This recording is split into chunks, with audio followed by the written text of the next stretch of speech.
Narito tayo ngayon upang matunghayan ang nagiinit, nagbabaga at talaga namang usap-usapan at nagtitrending na latest issue ni Ate Erica. Sa pagpapatuloy ng ating istorya ay narito nga muli si Kalingap Val upang pag-usapan at upang maresolba ang problema ni Ate Erica sa pagitan ng kanyang lolo at ng mga pamilya na naiwan nila pagkatapos nilang magkaroon ng bahay at pera ng kanyang kapatid na si Sheila May.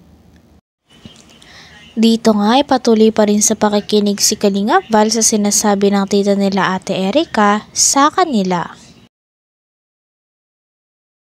Kasi matanda na po. Hindi po, panghanap buhay lang. Sige, pupuntahan kita dyan sa Iloilo.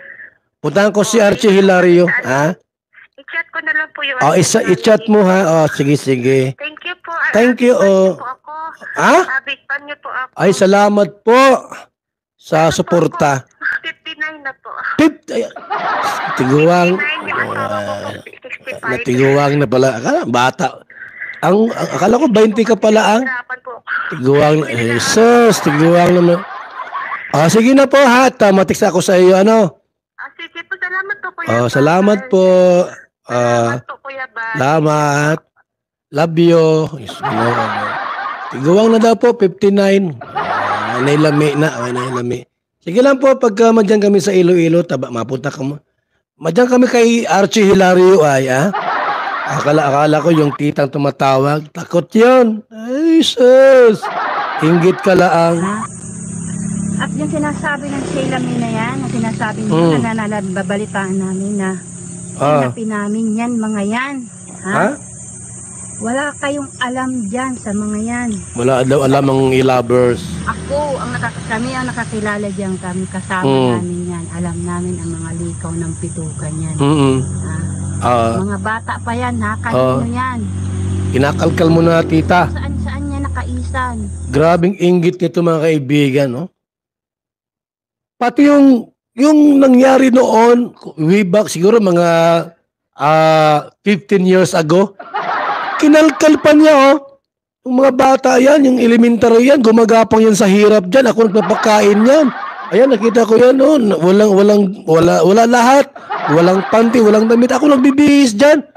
Kinakalkal mo. Hindi maganda yang inggit ka kasi ay. Dahil yung pamangkin mo, maitsura, ikaw wala. Sa akin. Mag-graduate yan ng grade 6. Sino ang nag-intindi dyan? Grabe naman. Sinusumbatan mo yung mga pamangkin mo? Bakit na? Hindi magandang ugali yan, di ba? Yung pamangkin mo yan Pamangkin ng anak ng kapatid mo. Online. Naka-live. Dito nga ay nagtataka si Kalingap Val dahil sariling tita ni Ate Erica at ni Sheila May ang naglalaglag sa kanila. Sabi nga ni Kalingap Val ay hindi ba dapat na ito pa ang maging unang kakampi nila Ate Erica, ang sarili nilang kadugo at ang sarili nilang tita? Kaya naman nagtataka si Kalingap Val kung bakit nilaglag talaga ng tita ni Ate Erica ang dalawa. Mga tao na ganoon sila? Huwag naman ganyan, tita. Hindi magandang ugali yan. Bakit ka nagkagayaan, tita? Dapat kinakampihan mo sila. Pamangkin mo yan, ay. Gaano man kasama yung pamangkin mo, dapat kampihan mo. Inggit lang yan. Sapagkat may pira sila, kalahating milyon, ikaw wala. Nagbibilang siya, sabi ng dalawang magkapatid, Ate, ang laking perang ito, ate. Kalahating milyon galing kay John A. Itago ba kanya si tita? Si tita. Ay! Nasaan si Sheila May? Huwag kang maingay. Ayan si tita. Sheila May! Nasaan kayo? Nalaman ko yung kalahating bayong ng pera dyan. Nasa inyo daw yung pera ni John A.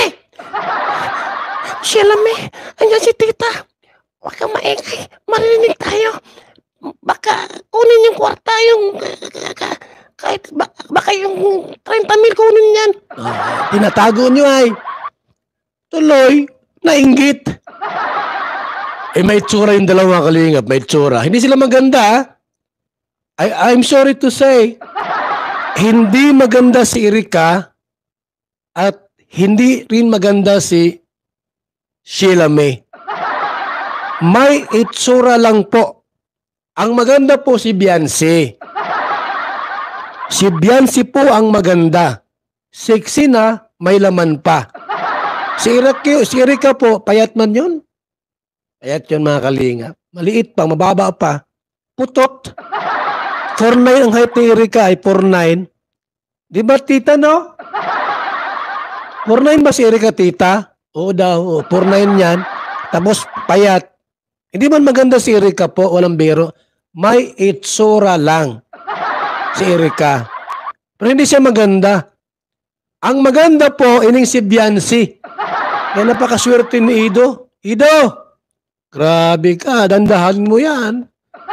Huwag mong bibigla-biglain pagka nagkatuluyan kayo, mong pirasahin yan. Dito nga ay parang kinukumpara muli ni Kalingap Val ang ganda ni Ate Erika sa ganda ni Ate Beyonce. Talagang masasabi nga ni Kalingap Val na si Ate Beyonce ay napaka-perpekto ng mukha at napakagandang dalaga. Sabi pa nga ni Kalingap Val dahil hindi lang daw talaga panlabas ang magandang kaanyuan ni Ate Beyonce. Ito din daw ay hanggang kalooban nito. Kaya nga ang boto talaga ni Kalingap Val ay na kay Ate Beyonce. Hindi daw katulad ng iba na masama ang ugali. Ido, grabe ka, dandahan mo yan. Huwag mong bibigla-biglain pagka nagkatuluyan kayo, mong pirasahin yan at ako mga kalaban mo niyan. Luhay-luhay lang nga. Yung dahan-dahan ba na medyo yung haplos ay haplos ng pagmamahal. Maganda si Beyonce po, mga kalingap. Nakita ko dyan sa mall, noong nag-makeup na yan. Sus, grabing ganda ni Beyonce. Pero si Erika po, at anong makeup dyan, di maganda yan. May itsura lang po. May itsura lang. Inainggit itong si tita niya ayo. Digatas ko pa yan. Oh, gigat. Anong sinasabi ninyong pang-aapian? Bigatas daw niya si Erika. Grabe si tita magsalita. Sinusumbat mo yung gawa mo sa kanila? Ginagawa ko dyan sa mga yan. Tao. Sa mga batang yan. Oh, sinusumbat niya. Puro mga kabutugan na lang ang mga ginagarawa. Butog daw mga sinungaling. Grabe. Ang pira ni John naging tinurubuan na ng tungay. Noon daw pong nakuha yung pira ni John alam niya no? Grabing maritis kang maray tita. Sampaling nakikialam ka sa magkapatid. Magiyang ka. Ang daming tita po nila Sheila May at Erika, ikaw lang ang nagkagayaan. Magiyang ka. Ay may nagpakulay. Millie Chan, thank you so much ha. Thank you so much, Millie-chan. I love you po. Yung mga ikaw na nagpakulay. May iga pa rin saro pala, mga kalingap. Salamat din po kay Francis Official Vlog. Salamat po sa pakulay, ha. Salamat po. Tapos kayo mga i-lover kayo, ha. Sobra kayo, paninira. Sobra kayo mga kapitigan. Siraan nyo pala si tita, Pati magulang ko, inaapa. Kayo po ang may kasalanan dito, lovers. Ba't nakagulo sila? Hindi kayo marunong bumasa. Palpak kayo. Hindi si tita ang may kasalanan. Kayo. Bakit po? Hindi nyo sinali sa hatian. Sa group chat ninyo, hindi nyo sinali si tita. Palpak yung mga kilos nindo. Hanggang dito na lamang muna ang ating nag-iinit, nagbabaga, pinag-uusapan at talaga namang nagtitrending na latest issue ni Ate Erika. Maraming salamat sa inyong panunood. Hanggang sa muli. Bye!